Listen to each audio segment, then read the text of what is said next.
Hello, ladies and gentlemen, and welcome to Work with Purpose, a podcast about the Australian Public Service. My name's David Pembroke. Thanks for joining me. Today, a double header with a difference. This week, we speak to representatives of one of Australia's two territories, the Australian Capital Territory. The ACT has internal self-government but does not have the full legislative independence provided to the other Australian states, and is also different in that it carries out local government functions. For those listening in from overseas, the ACT contains the Australian capital city of Canberra and its surrounding townships, and it's home to, roughly about 500,000 people. Like all leaders of Australia's states and territories, the ACT's Chief Minister, Andrew Barr, has been a member of the very effective National Cabinet. Now, the ACT is my home and I love it, and I'm delighted to be joined by two of the ACT government's administrative leadership team who have played key roles in the territory's government's response to the COVID-19 pandemic. Rebecca Cross was appointed as the ACT Coordinator General for the COVID-19 response, which is everything non-health related, from her position as Director General of the Community Services Directorate. Prior to working in the ACT government, Rebecca was a Deputy Secretary at the Federal Department of Human Services. She worked in the private sector as the Head of Government Policy and Regulatory Affairs at the insurance company BUPA, and was previously Head of Domestic Policy at the Federal Department of Prime Minister and Cabinet. Rebecca, welcome. Thank you, David.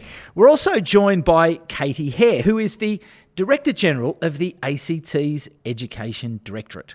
Katy was lucky enough to move to the ACT from Victoria just 6 short months ago. She was formerly Deputy Secretary at the Victorian Department of Education and Training, as well as the Department of Human Services. She has also held the position of Executive Director at the Victorian Department of Premier and Cabinet, and she was also a former board member at IPA Victoria. Katy, welcome to you. Thank you, David. So look, we like to start Work with Purpose by getting to know our guests a little better. And Rebecca, I was doing a little bit of snooping on LinkedIn and noticed that you were fortunate enough to do a job swap from the Australian Public Service into a senior role in the private sector in a program that was organised by the Australian Public Service Commission and the Business Council of Australia. What did you learn in your time in the private sector that has made you a better public servant? Thanks for the question, David, and I'd just start by saying I still feel incredibly privileged to have had the opportunity to do the 2-year secondment. Yeah. And I would highly recommend it to any other public servants if they get the opportunity.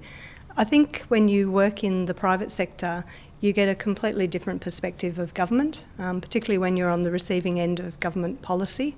And you see what it's like for a business, and businesses are very different to government in many ways, although some of the core skills you take into the role are similar.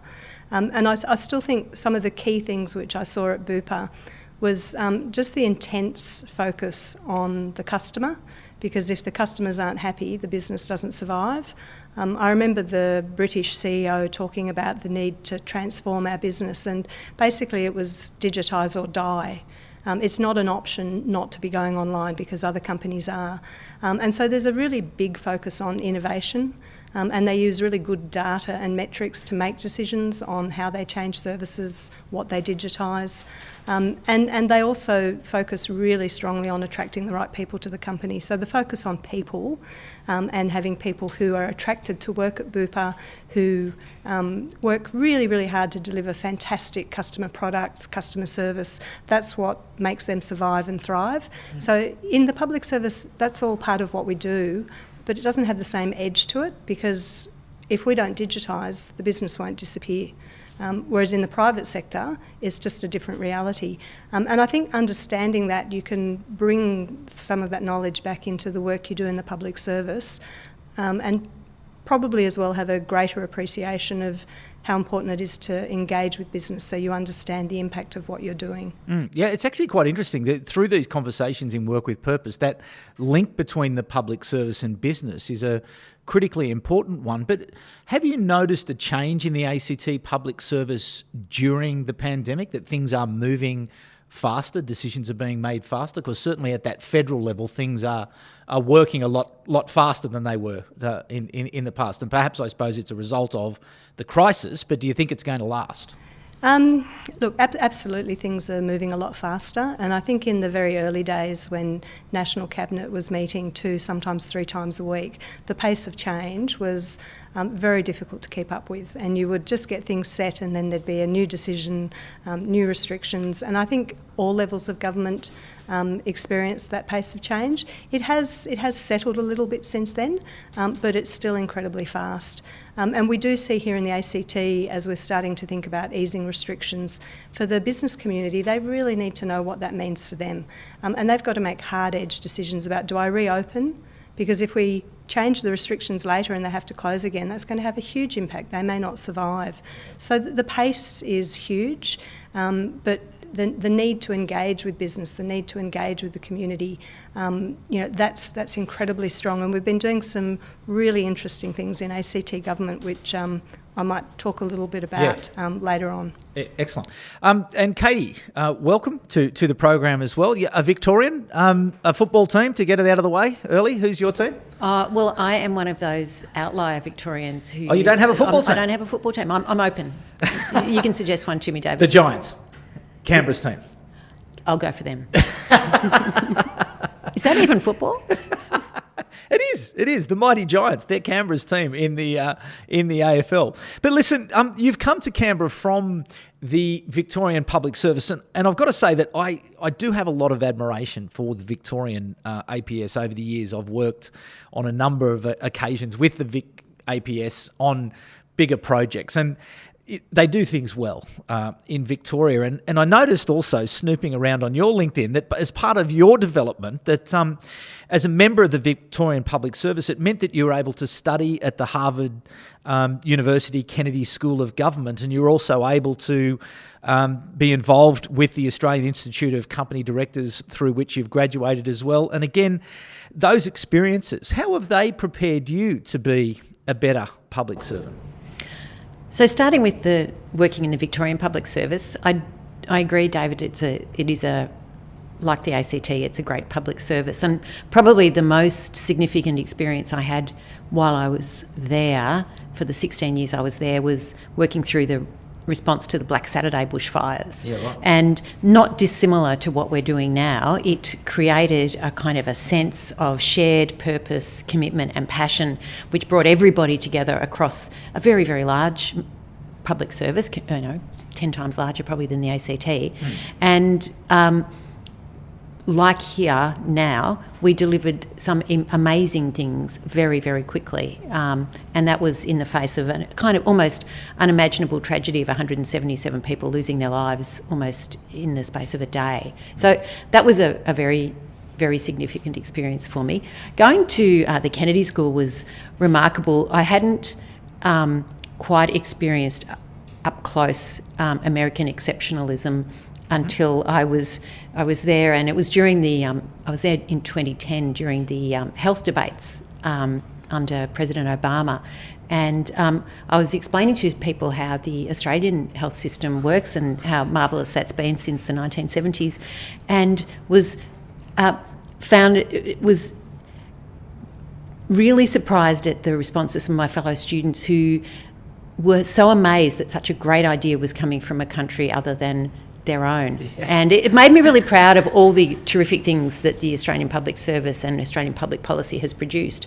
But it was also pretty interesting to discover that wasn't widely understood elsewhere in the world. Yeah. And that Institute of Company Directors, so again, what was the motivation behind doing that course, to learn more? Was it, again, trying to understand business or governance, or what was it? It was understanding governance. It's a terrific course, and I certainly, for public servants who are interested in questions of governance and understanding how our kind of public service governance fits within other governance frameworks, it was incredibly illuminating. And I did the course with a range of people from across public sector and private sector. So you really got to compare notes about different types of decision making and even different drivers. As Rebecca said, the difference between a dollar bottom line versus the public good does make a difference to how decisions are made, and that was one of the interesting things that we explored in the course.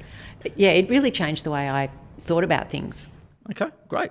Well, listen, we'll come to now the sort of substantive part of the conversation, really, is to get in and underneath and try to understand what's gone on here in Canberra, because I would say, actually, through you to the ACT government, on behalf of my family and certainly the workers here at Content Group, we've all felt sort of completely and totally reassured pretty much through the whole pandemic. But really, as a local, I think, the pandemic arrived after the really devastating bushfire crisis that we had earlier in the year in our region. It was a major impact in the local community.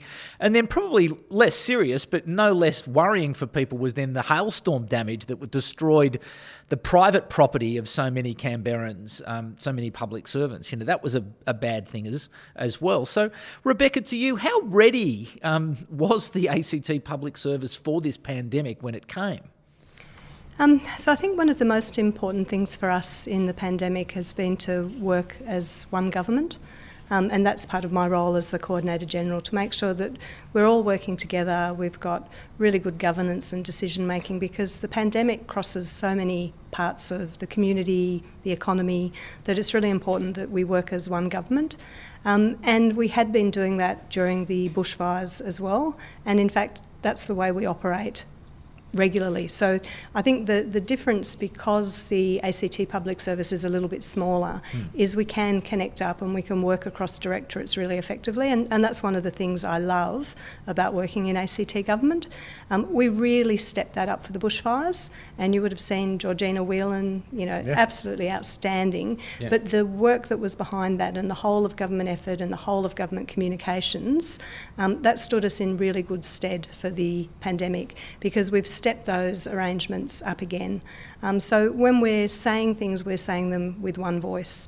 When we're communicating with the public, we have a panel. I think we're the only jurisdiction in Australia that has a community panel that we've created at a whole of government level that we can tap into and say, is the messaging getting through? How are people feeling?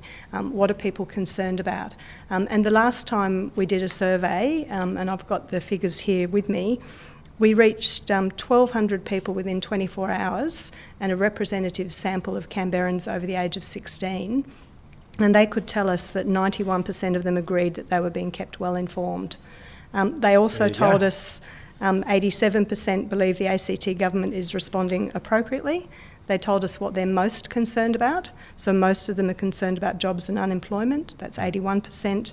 The overall economic impact, 73%. The spread of infections, 70%. We can get that information within 24 hours, and we can use that to make sure that we are giving the public the information that they need, and that if there's things they're worried about, then we can have a think about how we respond to that. And I do believe we're the only jurisdiction that can do that at a whole of government, whole of community level. And it's one of the things we found useful during the bushfires. We're finding it useful again now. So, Katy, in your experience, obviously coming from Victoria, as you say, it's much larger. But what has been your experience coming to the ACT, and what are those differences coming from a larger state public service to a smaller, agile public service where you can get that sort of response that quickly? It is really remarkable, as Rebecca says, the connection between the different parts of the ACT government. It's very real, and it's real time. And so during the bushfires, I had certain responsibilities, Rebecca had certain responsibilities. We would be on the phone to each other, setting up the community respite centres, organising those things. There wasn't this sort of whole layers of bureaucracy and protocol. It was just simple decision making and problem solving that just cuts through a whole lot of time wasting potentially. Yep. I think one of the other things, so that's sort of at the whole of government level.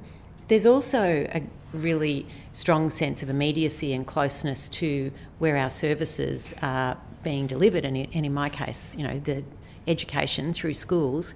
We've got 88 schools here in the ACT, and I can speak to a representative group of principals. I can speak to about 25% of them on a phone hookup that I can organise in the space of about an hour, and they will, because they feel that sense of closeness to us, they'll make the time to hop on a video chat and give me their advice and tell me what's going on in their schools. It's so much closer than working in that much bigger system where organising a meeting of principals might take weeks. Yep.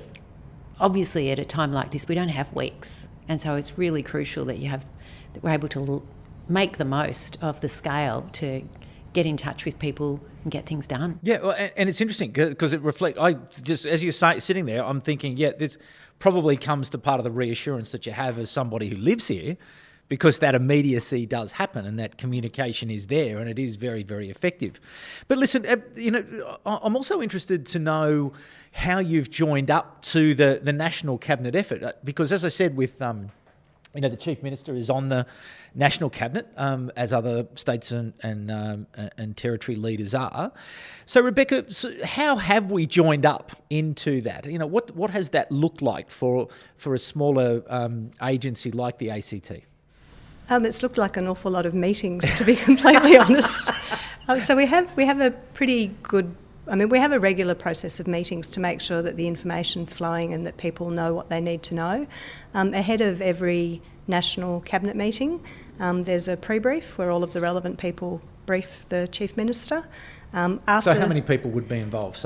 Depending on the agenda, maybe 15 people briefing him. So there's the Chief Health Officer, there's the Cabinet people are there, the Health Minister, and then depending on what else is on the agenda, all of the relevant people are there to brief the Chief Minister. But then all of those representatives from the ACT are then sitting on all of the various national coordination mechanisms, yep.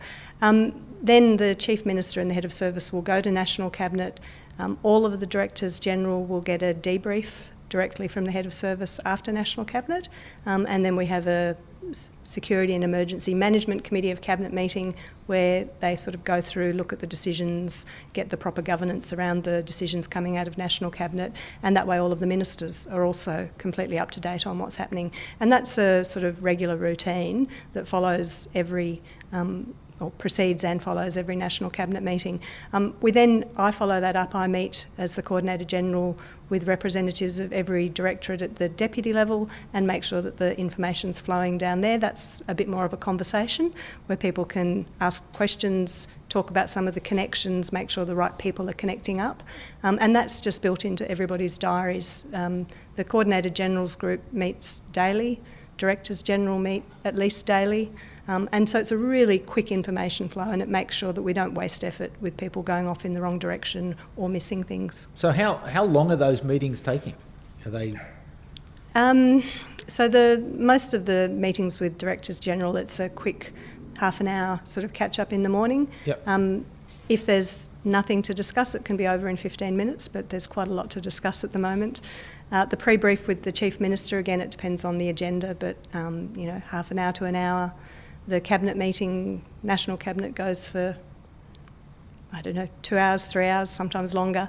And then we have the half-hour debrief afterwards, and the Cabinet meeting can be 1 to 2 hours depending on the agenda. So it's sort of sizable chunks of time that we put into making sure everybody is up to date.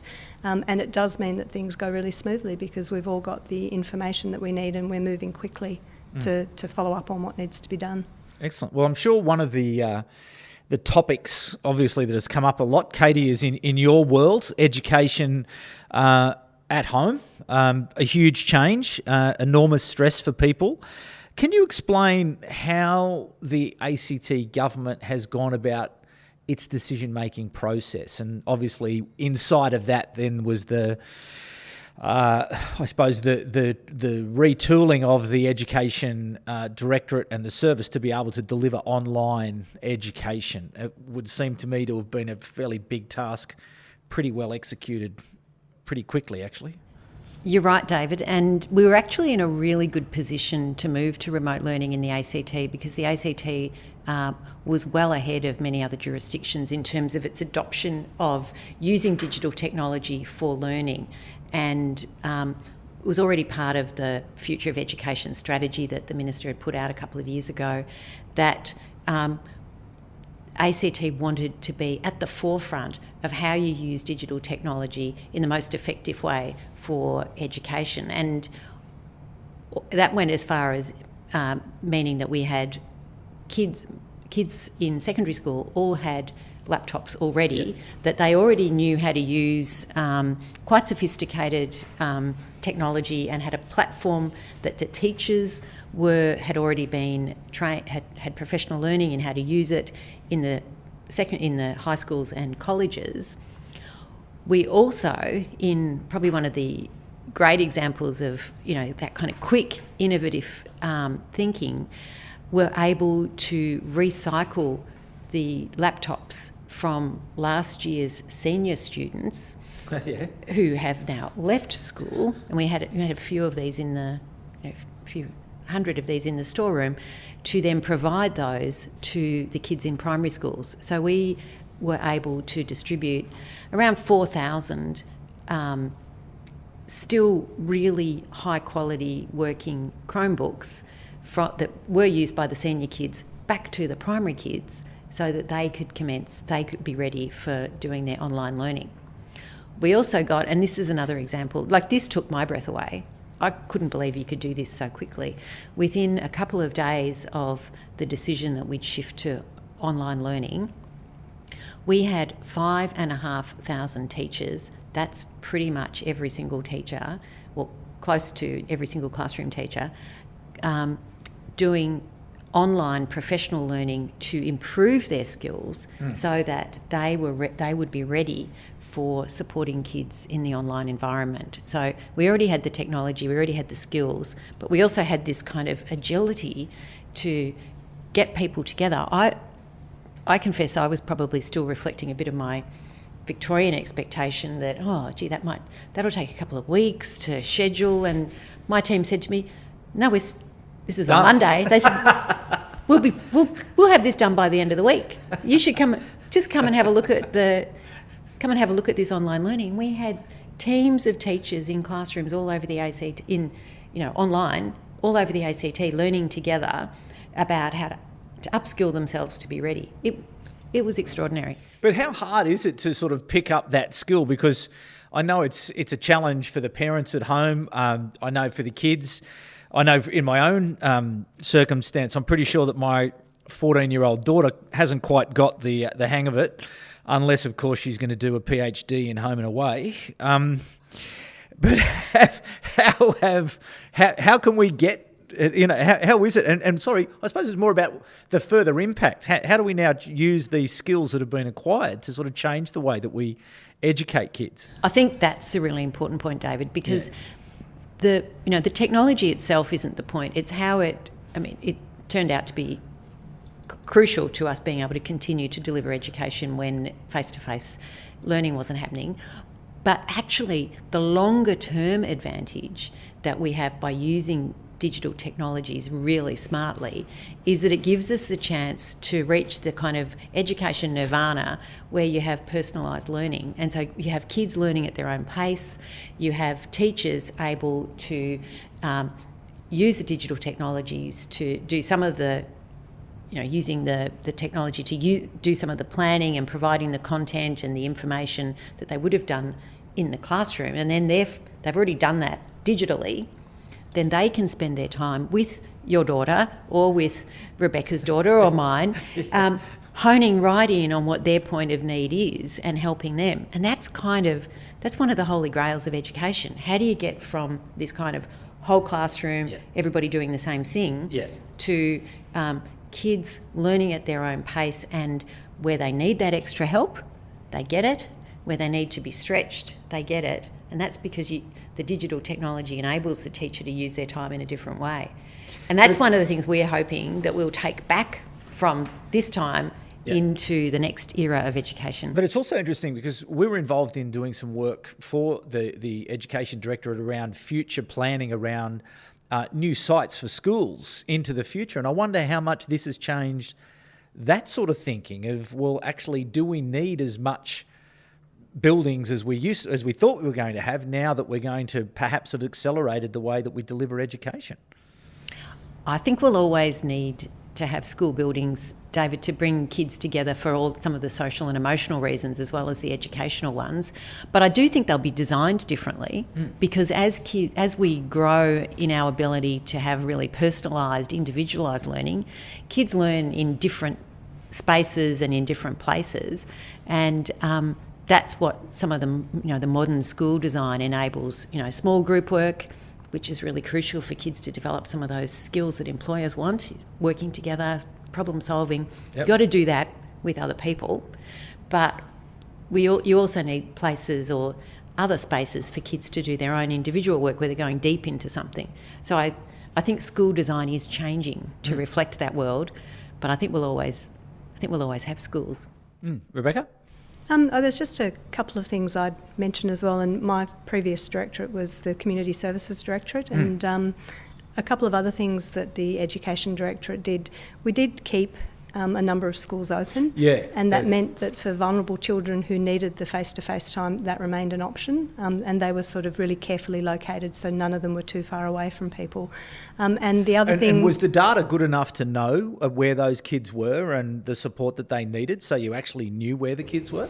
Yep, we knew. We asked parents to register with us, and we chose the sites based on what the parents told us, and then we also looked at any of those students who might have needed some extra help, who might have had an issue with learning or disability or vulnerability, and we made sure that help was going to be available for them.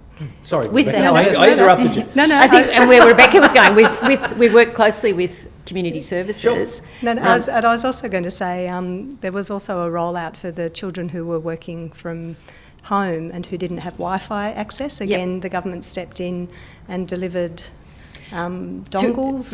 To about 600 families who didn't have access to the internet. Yeah, so I mean, I think again, from my old hat on, the focus on vulnerable people and making sure that people have access to the learning was really important in the model that we developed here in the ACT, and that was really important because for some children, not having that face-to-face learning would have been a huge issue, and so we catered for that. Now, the statistics that you quoted earlier, I think the main concern, I think, is this jobs, security, employment, the economy. We're now moving into the next part of this crisis. How are you, as the government here, and as leaders in this government, starting to think about this next phase? So the next phase in terms of the economy, the next phase in terms of education and other things.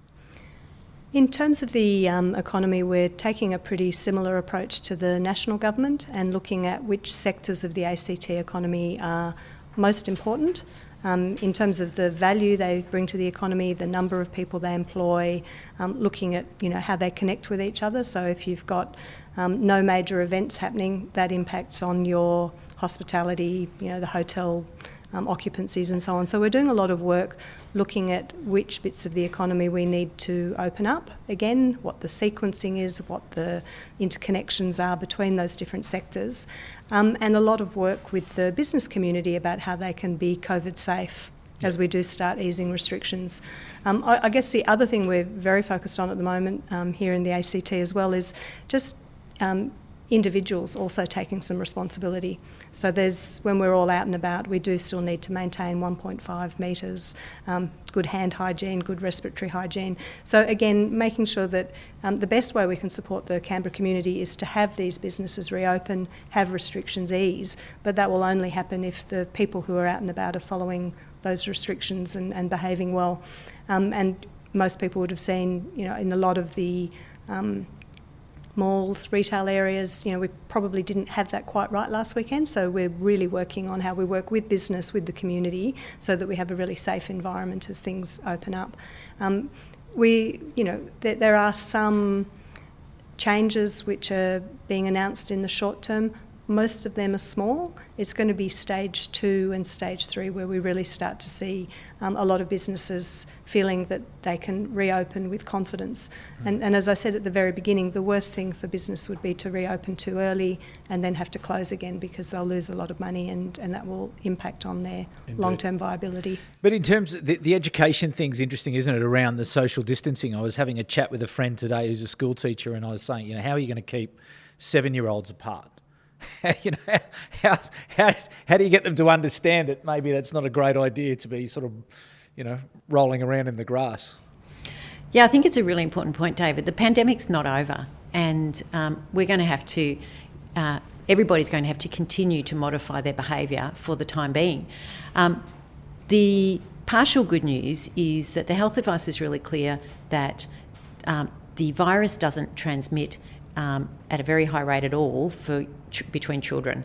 What we have to worry about in the ongoing operation of schools is the way the adults behave, and that's what we're putting a lot of effort into now.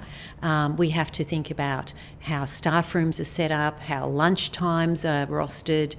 We also have to work with our parents, because lots of parents, particularly of primary school children, like to come into the school, but actually every additional adult in the school is adding to the risk. And so there's quite a bit of behaviour change there that has to happen as well, about the drop-offs, the pickups, the parents chatting at the gate. That's kind of where some of our risks are now. Yeah. And we need to work with our communities for them to understand how and why they need to change that behaviour, as well as working with our staff, because people love, to chat and have, have professional and other discussions at work, but we need to be reminding people that they need to keep each other safe. And so it's about the adults in the school. Fortunately, because I don't think you can physically distance 7-year-olds, as you've said. Indeed. Listen, one of the features of this podcast is that we hear from the fantastic future leaders from IPA. And I do have a couple of questions here, but we might just take one today because we're running a bit low on time. But it's from Amy Burgess from the Attorney General's Department. And she asks a similar question to one I did earlier, that we started the year with the bushfires and the dramatic hailstorm in Canberra, and now COVID-19. Amy wants to know, where do you see us in the next, say, 6 months? How are we going to be going in 6 months' time? I'll start with you, Rebecca. Well, in part that depends on how things go as we ease restrictions. I think everybody's made the case that as we ease restrictions, we will see more cases. And if that happens, it's the way people behave that will determine whether that's a large outbreak or whether it's something which we can easily contain. The good thing is, if there are outbreaks, the health system here in the ACT is well and truly able to deal with them. A lot of planning has gone into that, and we're really confident in the quality of the health system and the clinical services that we would pull together. I'm an optimist, so I like to think that over the next 6 months we will see restrictions gradually eased, have a 4-week period and then ease them further. So that, in 6 months' time, a lot of what we're doing will be reopening. We won't be having large mass gatherings. I'm quite glad. I used to run the Multicultural Festival. I'm glad we got that very successfully up and running before COVID-19. But, events like that won't happen. So there will be changes. But in 6 months' time, all going well, people sort of behaving with appropriate social distancing, not just here in New South Wales and other places. I'd hope we'd see a bit more regional travel, land travel.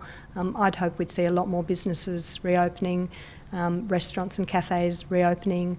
I think by stage 3, which is the middle of the year, you're starting to look at numbers of, maybe 50, possibly even 100 in large places, as long as it's one person per 4 square metres, So all of those things. So I think life will be, for most of us, we'll start to see some return to normality. But for vulnerable people, until we have a vaccine, it's still going to be really, really hard.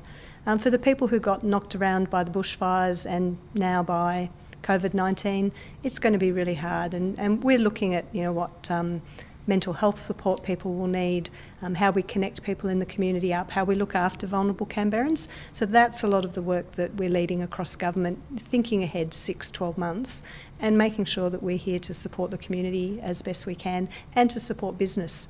And, you know, I would say that for business owners, this has just been one of the most difficult years for many of them. And so they're part of our community, and we need to think of them as part of the community, not just as businesses. And Katy, your sort of reflections on that, and perhaps, I suppose, you know, maybe the changing attitudes that perhaps the sort of Education Directorate can play a role, you know, this sense of being more thoughtful, being kinder, being aware of the groups that Rebecca just mentioned. I think that's part of what education's role is, to help young children and young people develop that sense of civic and social responsibility. Yeah, and totally agree. You know, you hear that from young people all the time. They have that. One of the things that we've been looking at is how do communities and how do education systems recover from events like this? And there is actually reason to be pretty optimistic. If you look at what happened after Hurricane Katrina in New Orleans, or if you look at the Christchurch earthquake, where kids had a traumatic experience and they had interrupted time at school, those kids actually came back, and their schools helped them come back, some of them stronger than before, and probably with a depth of understanding that they might not have had. So that's what we'll be working towards. School's not going to be exactly the same as it was before, but hopefully the children who attend our schools will have the opportunity to grow as humans as well as have that educational development that the school provides.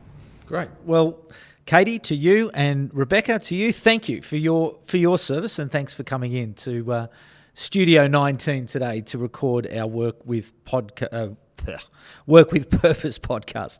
To you, the audience, thank you for tuning in once again and for your ongoing support.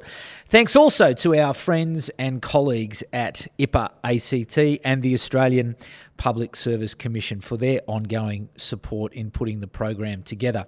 Work with Purpose is part of the GovComms podcast network, and if you would like to check out the GovComms podcast, please type that name into your favourite podcast browser, and I'm sure it will be surfaced for you. If you do happen to come across our social media promotion for the Work with Purpose program, please pass it along by sharing, and if you are feeling particularly generous, a rating or a review will help us to be discovered, and yes, it does matter.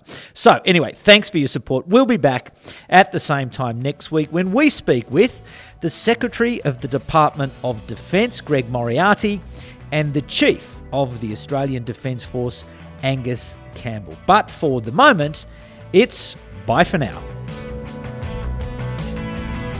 Work with Purpose is a production of Content Group in partnership with the Institute of Public Administration Australia and with the support of the Australian Public Service Commission.